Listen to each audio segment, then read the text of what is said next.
E agora eu vou entrevistar o Julian Lemos.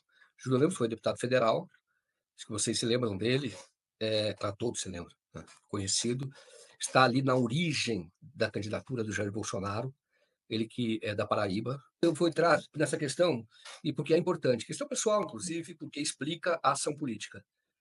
Por que que ele faz isso? Por que que, de fato, ele parece ter as pessoas e acaba brigando com aqueles que estão muito próximos? E aí eu aproveito para perguntar para você, quando você falou sobre a família, o Bolsonaro, como você disse, teve 3 casamentos, tem esse último casamento, eu imagino que você tenha conhecido a Michelle de próximo, você todos estavam na mesma campanha.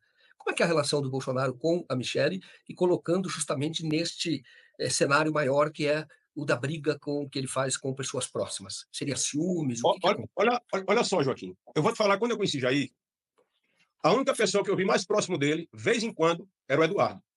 Quando eu fui entrando, ali sendo mais próximo dele, eu via que Eduardo, embora fosse já um cara, já com quase 30 anos, era 30 e poucos anos, tal, mas era muito verde.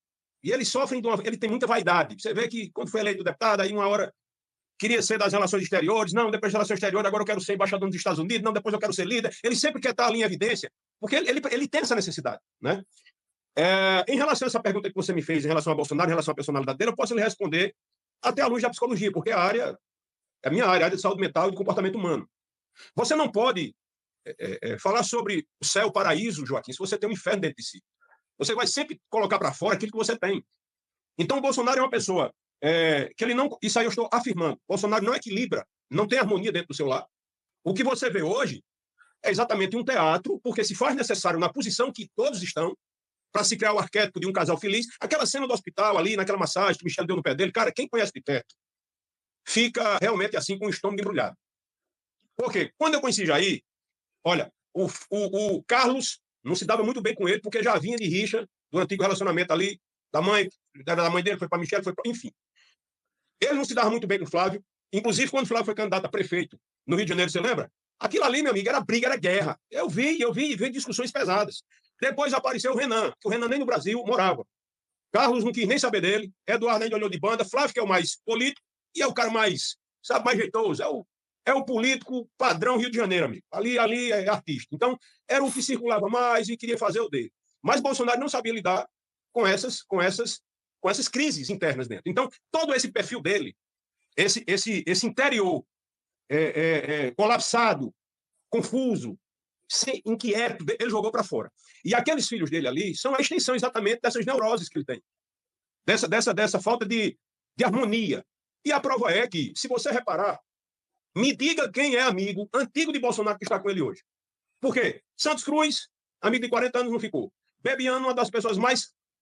Olha, cara, uma das pessoas mais decentes, mais calmas, mais generosas, mais respeitosas que eu conheci na vida. Foi Gustavo Bebiano, não aguentou. Não tinha ninguém, absolutamente ninguém. Quando você vê, aí você vai comprovar o que eu estou dizendo. Aquelas gravações das reuniões de governo, com os ministros, aquela coisa toda. Rapaz, aquilo não é uma reunião. Aquilo ali é um hospício. Aquilo ali não tem liturgia nenhuma. Era um palavrão por minuto. Aí você vê Paulo e todos os ministros, com exceção dos bunda mole, como um Moro, como um ou outro ali que mal abria a boca com medo. Mas você vê que todo mundo queria. Ele se tornava uma espécie de ele, como comandante, ele se tornava um reflexo, a tropa se tornava reflexo dele. Então, aquilo ali, você vê que eram umas coisas absurdas. Não tinha liderança, tinha o quê? Tinha mão de ferro. Então, isso é exatamente o que tem dentro de Bolsonaro. Então, me diga como é que um cidadão desse ele consegue pacificar um país. Se ele é exatamente o exemplo do caos interior, familiar, afetivo, com os amigos, é impossível. Porque ainda que a solução venha, ele gera um problema. Entendi. Agora, quando você fala que aquela cena dela massageando os pés dele no hospital, por que que enoja? Me enoja porque você vê que é uma cena montada. Exatamente para se criar o arquétipo da boa esposa, do carinho. Porque eu não via, ninguém via. Quem era da intimidade não via aquilo. Nunca via. Quando eu frequentava a casa de Jair, era um clima tenso, pesado. Era uma energia densa. Diferente quando você chega numa casa. Você está entendendo? É porque assim, só sabe quem frequentou. Chegava assim, no terraço, ninguém vinha trazer um copo d'água. Isso é muito diferente assim, da relação que eu tenho na minha casa, que eu tenho como é costume aqui que você. Você até parecia que você estava lá. por mau gosto. Agora, isso não era era com todo mundo. Eu era um dos mais bem tratados. Magno Malta, por exemplo, certa vez foi lá, e Magno Malta, se você estiver me vendo aqui agora, você sabe do respeito que eu lhe tenho, você sabe do carinho que eu lhe tenho, você sabe o que você fez por mim aqui na Paraíba, na época da campanha, mas você sabe que você foi extremamente maltratado na casa de Jair Bolsonaro, inclusive praticamente expulso de lá por Carlos Bolsonaro, e você estava com sua filha. Eles não têm noção. Por quê? Aí, beleza, aí Magno Malta pode dizer, não, mas é porque Bolsonaro estava doente. Não, é porque eles são assim. Entendeu? Eles são assim. Então, teve vários casos que eu testemunhei de maus tratos, de estupidez, entendeu? Comigo, não. Comigo, não. Comigo sempre foi muito bem tratado. Veio botar as unhas de fora, quando eu fui eleito, a gente chegou na transição, porque não tinha mais jeito. Aí, realmente, eles procuravam chifre em cabeça de cavalo, que era para exatamente defenestrar a gente. Isso aí foi assim com o Luciano Bivar, foi assim com o Bebiano, foi assim comigo, foi assim com o Santos Cruz, e sempre quem era o pau mandado e digamos assim, o cão para morder os calcanhar e da gente era Carlos Bolsonaro. Esse é o perfil deles. Juliano, você fala o seguinte, o Paulo Marinho, você deve conhecer também, que estava na campanha, né? Sim. Então, o Paulo Marinho diz algumas coisas muito pesadas sobre o Bolsonaro, e fez insinuações sobre o Bolsonaro, mas eu quero falar um pouco sobre isso, porque tem a ver com Juiz de Fora, o que aconteceu durante a campanha. Mas o André Marinho, ele conta no livro dele que ele estava com a Michelle Bolsonaro quando soube lá do episódio da facada em Juiz de Fora.